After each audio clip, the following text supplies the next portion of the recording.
Welcome to my guide on preparing for raids. Everything in this guide is purely speculative. If you do not wish to prepare Pokemon that may not be used, we'll just wait until raids are fully released and prepare the Pokemon as strategies develop. If you would like to at least try to be ready ahead of time and you don't mind preparing Pokemon that may not see use for a long time, this guide is for you. And as always, there is a written guide in the description. I will be keeping that further up to date as more things develop or more ideas come to mind. So check that out for more information and links and pictures and things. We got a great taste of what raids look like with the Lunar New Year event, with their difficulty obviously toned way down to allow for players to train teams and beat all 12 raid bosses on very short notice. I'm reasonably confident that the difficulty will be ramped up on release and that the strategies we employed will work for lower tier bosses, but I do not expect Iron Defense spam to be a strategy that will work on the harder 4 and 5-star raids. That strategy was wonderful to allow for new players without any sort of preparation to jump in and beat those bosses. But looking forward, if you just have any sort of high damage dealing Pokemon prepared, it should be pretty easy to deal with the 2 and 3-star bosses in a few turns, just doing damage cap as needed. I'm speculating that those harder bosses will require a team of Pokemon that can fulfill multiple roles as needed. I believe that level 100 Pokemon that drop from the mysterious Cherish balls are a good preview of what raid Pokemon will look like. A link to this image will be in the written guide, but let's take a look at their movesets. After having done nearly 100 raid battles myself, one of the biggest challenges is getting the timing and momentum of a raid battle down. And what I mean by this is you could be stuck on a damage dealing Pokemon that the AI isn't targeting, or your team may really need to reflect or tailwind. Take a look at something like Aerodactyl carrying both Reflect and Tailwind, and that has Earthquake and Stab Rock Slide. Has massive utility and can do damage as needed. I think that these are the types of Pokemon we should be focused on preparing. Pokemon with great typing, huge base stats, and great utility all rolled up into one. This guide is going to be broken down into 2 parts. The first is generally strong Pokemon that may be able to tank a hit or two, and then can fill the damage or utility role as needed, regardless of weather. And then the second part will be taking weather into consideration, where battles allow for weather. It will be silly not to run strategies revolving around them. The damage boost from sun in particular and rain as a close second is too good to pass up and will allow you to hit damage cap on any battle that allows for weather to be set. And then with all of this said, it's important to consider that the very intent of raids is to provide ways for not often used Pokemon to shine. So even if you prepare a full roster of very strong Pokemon, there may be new niche underused Pokemon that will pop up and will be required to add to your kit. But otherwise, let's start talking about Pokemon. Legendary Pokemon. If you only take one thing away from this guide, it would be to go hunt for the legendaries between now and whenever raids get released. In addition to all of them having massive base stats and generally great move pools, they carry one major advantage over regular Pokemon. You can control their nature with herbs.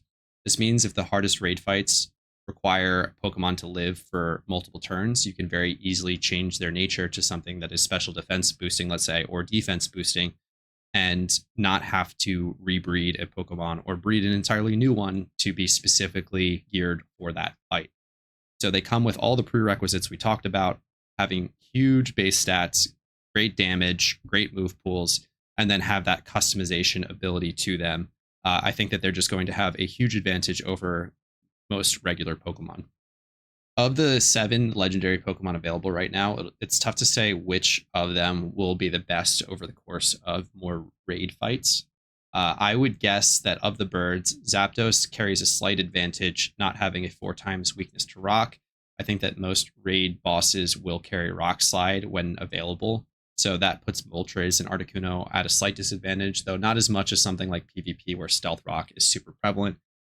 We haven't seen all that much problem with Stealth Rock. It's very easily dealt with. We may see a fight in the future that has permanent Stealth Rock that really makes them useless, but for the time being, they're still very strong and not hindered by that threatening 50% damage done by Stealth Rock upon entry. They all carry Tailwind, which is huge. They all carry massive stab damage, and each have their own interesting little quirks. Moltres has Wisp, which is super useful against physical attacking raid bosses. Articuno has Haze. Zapdos, I think they all have Roost. I know the Zapdos definitely does. Has Tailwind Defog, so I would say that any of the birds could be a good addition. And then for the Johto beasts, another one tough to say. Suicune generally has the best PvP success. That might carry over to PVM as well. Raikou having Stab Thunderbolt is very big. It's a nice offensive typing. Scald on Suicune is big. Being able to have the additional chance to burn against physical attackers is nice. Also carrying Tailwind is very nice. Setting screens for Raikou, great. Quash is another interesting one just to consider for future PVM content. And then Entei having direct access to Wisp, Howl could be interesting in certain cases. And then massive damage from Sacred Fire, setting screens as well, very useful. And then lastly, Shaymin, probably the weakest of the group, but definitely could see some use, has access to Tailwind, Lucky Chant if we'd run into another situation like the Slacking fight. Safeguard also useful. And Seed Flare, just big stab, crass attack with the chance for lowered special defense could be very nice if the typing calls for it. The rest of the Pokemon that we're going to talk about don't have the luxury of being able to change their nature with herbs, so that will require you to make some decisions on what nature to pick as you're breeding and training these Pokemon. As a general rule, I'm leaning towards damage boosting natures, as damage seems to be the priority as the difficulty gets harder, and it would be harder to predict if, let's say, you need a plus defensive or plus specially defensive nature. If the time does come that a Pokemon needs one of those natures, I will just take the choice to breed that up when it comes to it. But for now, I'm just going to be preparing to do damage, and then hopefully resetting EVs will be enough to deal with situations like that. Otherwise, let's start talking about the non-legendaries. Starting off with the pseudo-legendaries, if there are a few Pokemon that will be able to survive a hit or two, still provide great damage or utility, it's going to be this group. Garchomp, we have a Dragon Ground Pokemon with massive base stats, arguably the best all-around Earthquake Pokemon for a PVM context, which is also probably the best PVM damage move, not having any chance to miss, and a massive 100 base power, ground, a great offensive typing, aside from the obvious flying weakness. Just a very strong Pokemon and probably great to have in the toolkit. Dragon Claw, Stab also could be very nice in a lot of cases. Fling, I just included to point out that if you fling a Flame Orb, it is a guaranteed burn, obviously expensive and very niche, probably better suited on other Pokemon, but I just wanted to include that fun little mechanic somewhere, and I threw it on Garchomp. Hone Claws, just as an example of a way that it can boost its own stats. I don't think it has all that much going for it in terms of utility, but just huge base stats, huge damage, and just a good one to have. Hydreigon has great typing in Dragon Dark, as well as the Levitate ability. Probably the best Draco Meteor user in a PVM context, has massive base stats. We saw in the Grumpig fight that it could survive solely based on its typing alone. So Stab Draco, Stab Dark Pulse can be huge damage for a lot of cases. Snarl could be useful for ad control and reducing special attack damage output. You can throw Defog, Tailwind on it as well. Just a great overall PVM Pokemon. Saw a lot of use in the Pumpkin fight. Really good to have in your toolkit. I have multiple. Would highly recommend getting at least one. Tyranitar saw a lot of use in the Lunar New Year event. It has seen a lot of use in the Pumpkin fight. You have Earthquake. You can throw off other Stab Rock type moves, but Rock moves in general in a PVM context are iffy due to their mischance. Rock Slide probably being the best, could also replace Earthquake in this case. Tyranitar also has Brick Break and Knockoff, both damaging moves that can be used with Assault Vest but carry huge utility in certain contexts. Brick Break for screens, Knockoff in case of an item being held on a raid boss could be very useful in certain contexts. Setting Sand for itself for a defensive context is also very, very nice. If you are breeding one, if you can get HA on it, it would be nice just in case Setting Sand could be a detriment to your team for some reason. You can always just switch back and forth between a Nerve and Sandstream. Metagross, obviously the MVP of the lower tier boss fights. I don't see it being used for the more difficult raids going forward, but it does have that potential niche in the case that you need to live multiple turns. It has a huge amount of utility, lots of different moves to pick from. I threw Future Sight on there as an example for massive damage getting off, in addition to being able to, let's say, set gravity, set a screen, knockoff as well. The steel typing obviously is great for it defensively, potentially allowing it to tank quite a few hits. Just a great Pokemon overall, has a lot of uses outside of raids as well.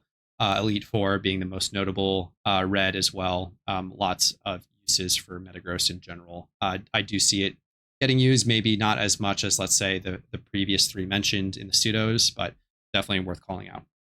Last and maybe least, maybe not least, Dragonite. Obviously has huge success in PvP, though that success doesn't necessarily carry over to the PvM context with Dragon Dance and 3 attacks.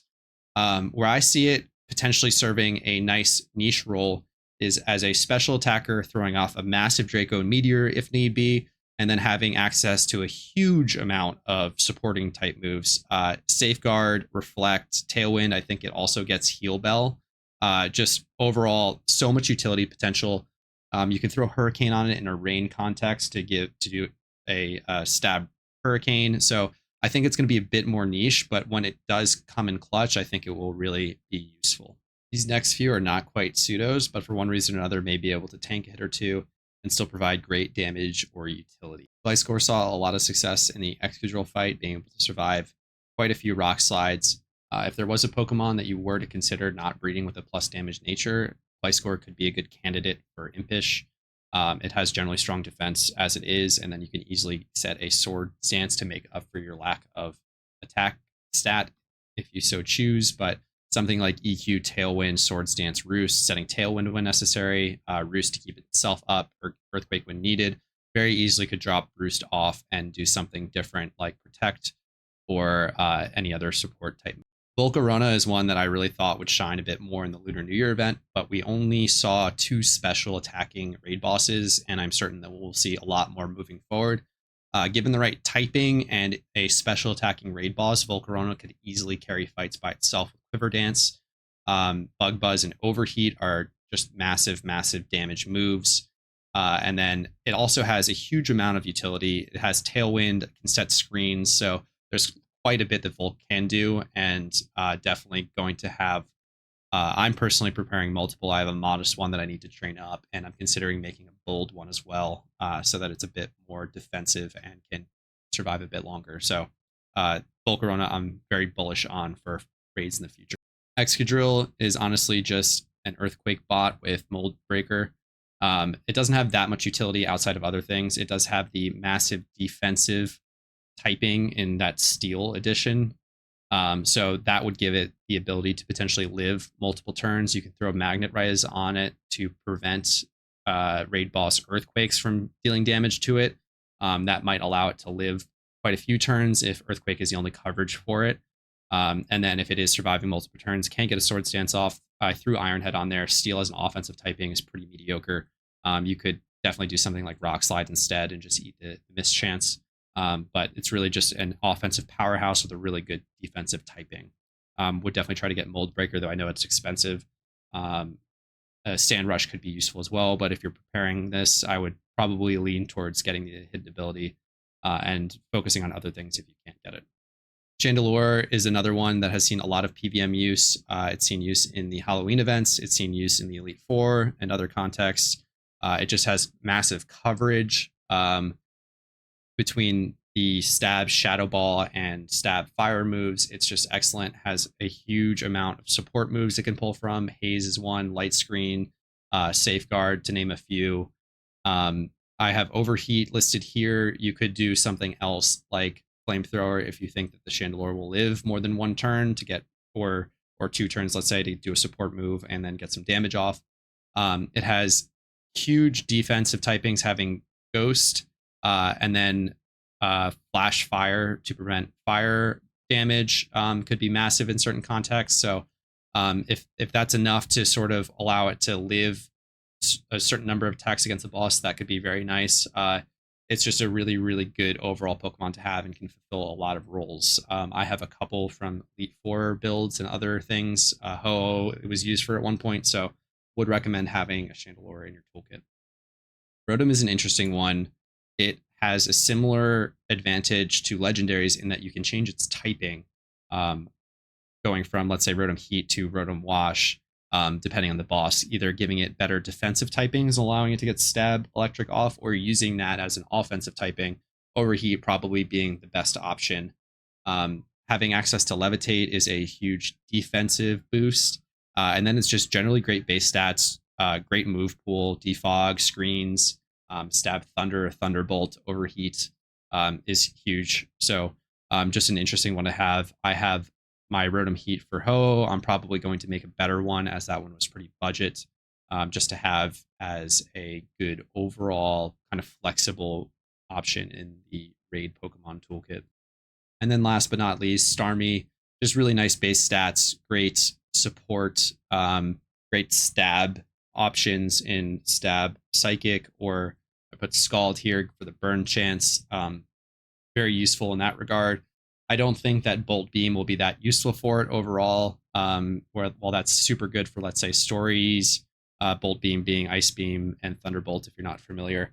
Not using a stab move is kind of a waste of a slot in a raid. You just really need that 50% same type attack bonus. So it would probably be something like water move, water offensive move, psychic offensive move, and then setting screens, or who knows, rapid spin for hazards, icy wind for speed control could be good. So just a very flexible, strong Pokemon overall. Would recommend. Shifting gears now to talk about weather, because where weather is allowed, it's going to be huge, almost a requirement, I'd say, in a lot of cases. All of the lower tier raid bosses, for example, were absolutely steamrolled by weather teams.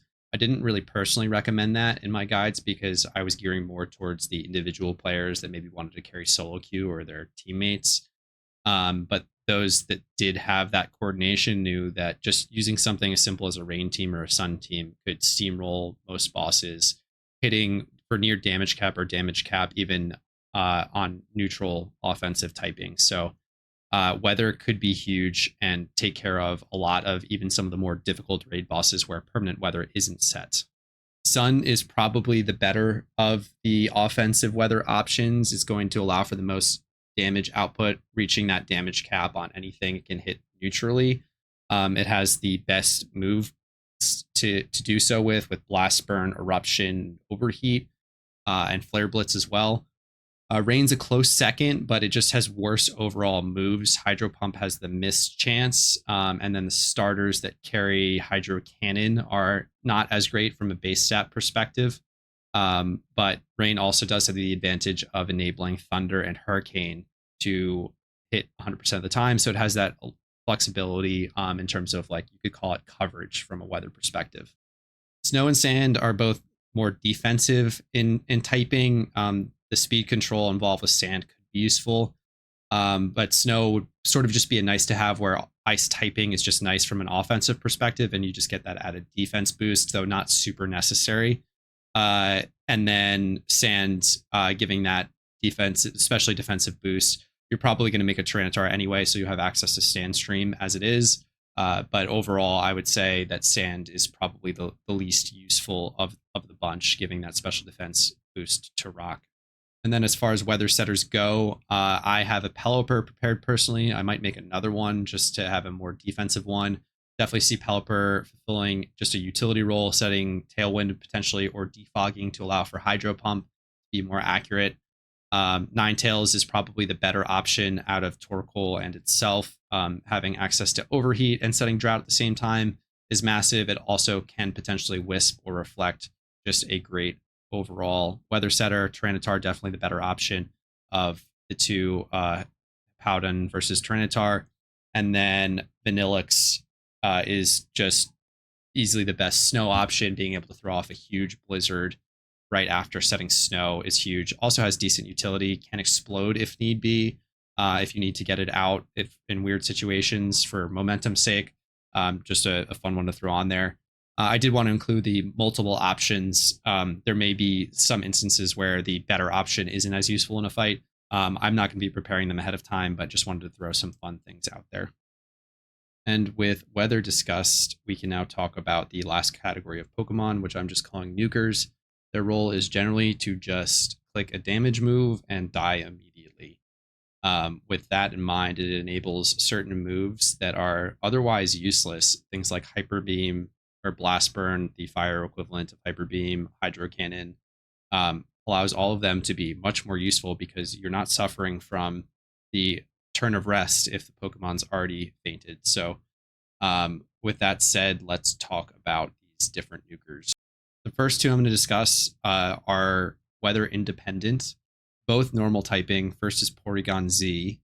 It is the most notable of all of these nukers due to its Hyper Beam adaptability, and you can carry a normal gem, so that's same type attack bonus for Hyper Beam, plus the doubled damage from adaptability, making it an absolutely massive damage outputter. It just can reach damage cap, I would guess, on the majority of things it hits neutrally, which is a lot of things with the normal typing. So could be thrown in on basically any team if you just need one more slot to be filled by something that can hit the damage cap as a one and done. Very, very useful in a lot of situations. I'm definitely going to be making one.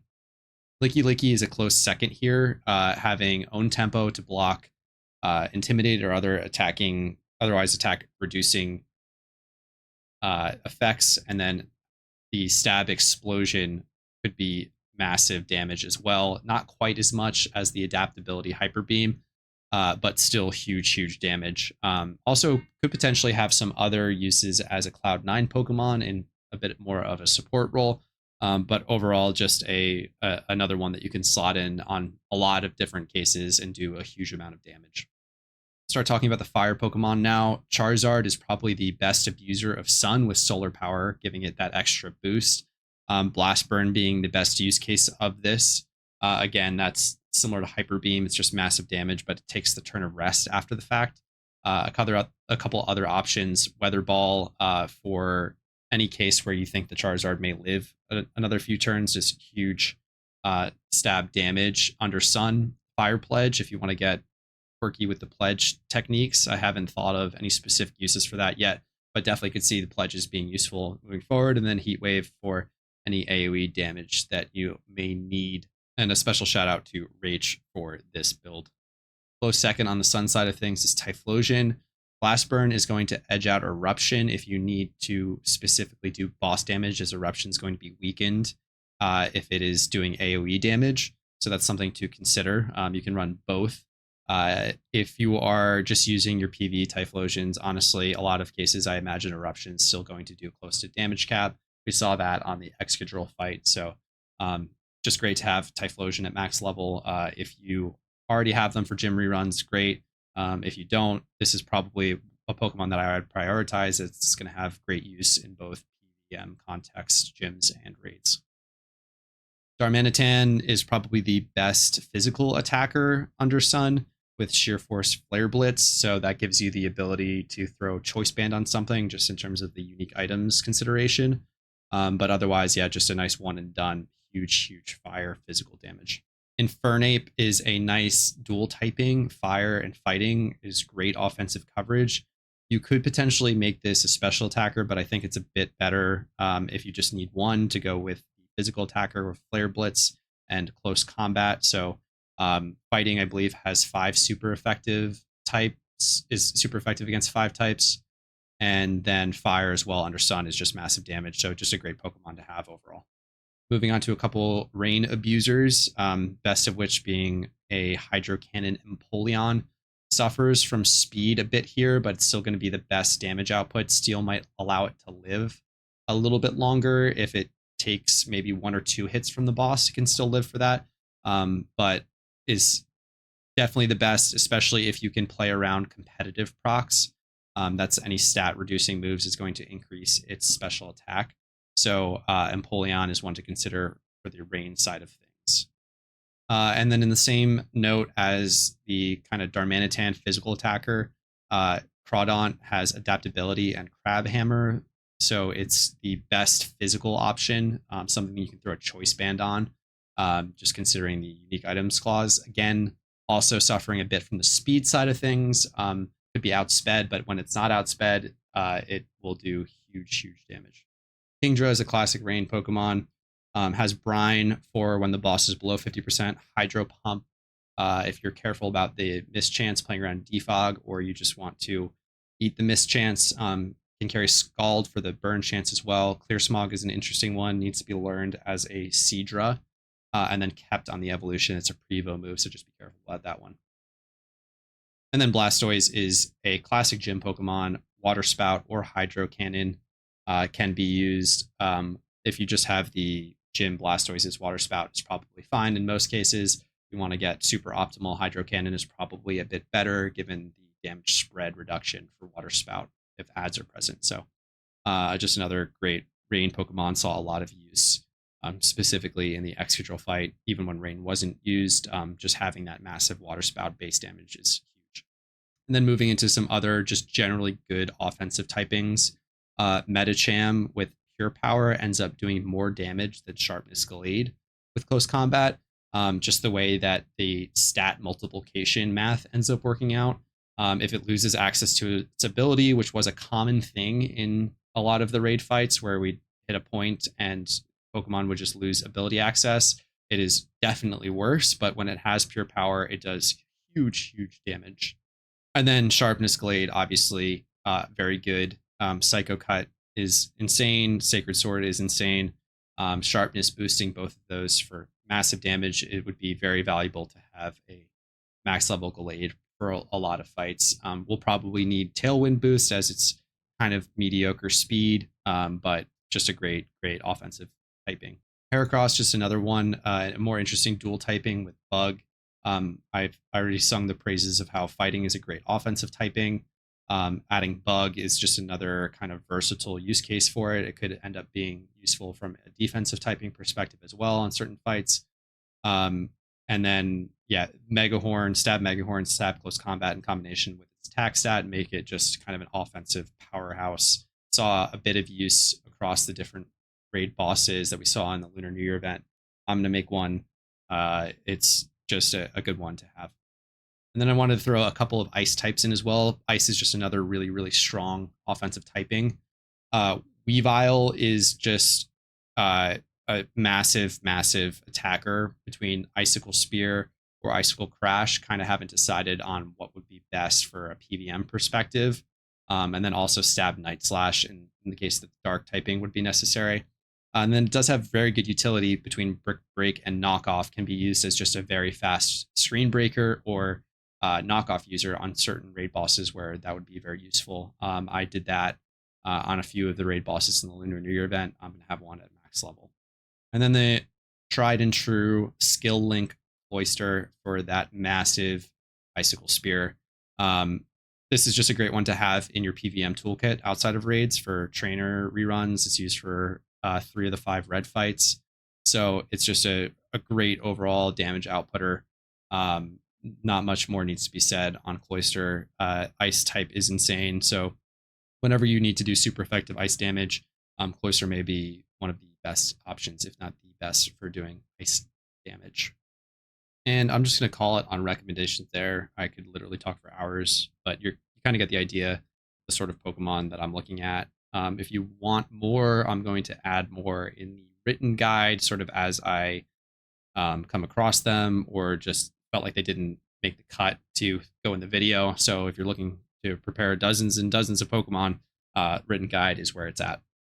And then you may have noticed I didn't really talk about the prankster Pokemon much. I believe that they're just going to get replaced by better overall Pokemon.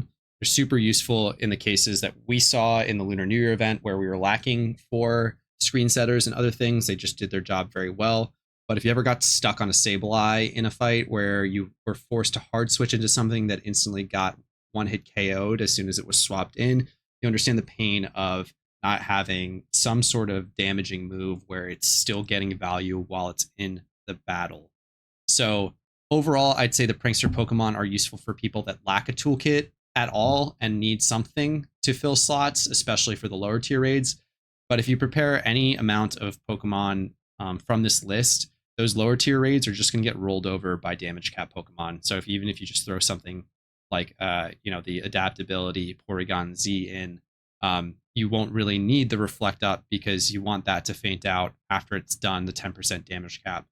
You're just going to steamroll those fights. You can do roughly 60% of the bosses HP in some cases with just your 6 slots. So those super easy raids are going to get rolled over. And then for the harder raids, Prankster is going to be, the Pranksters aren't going to be that useful, especially Sableye in that case of getting stuck in. You'll want screens on things that can do multiple things if they do stay in the fight longer, in my opinion. I'm obviously keeping mine. I'm sure that I'll use them in certain cases, but I wouldn't say that they're as super high priority as a lot of people are making them out to be. And so that kind of concludes most of my thoughts on the subject so far. I've been streaming a little bit, so I will be happy to discuss raid Pokemon on streams. Check out, I guess, my YouTube. I'll start streaming on Twitch as well, hopefully somewhat soon. But otherwise, hit me up in the comments, join Petrowski's Discord. I'm happy to talk about raid prep moving forward. I'm going to be doing a lot of it in the next couple months between now and whenever raids drop. So thanks for watching. If you've made it this far, let me know what your thoughts are on raid Pokemon, what you're thinking about in terms of preparation, how you think raids are going to play out. Love discussing and speculating all that. But again, thanks for watching and good luck with your prep.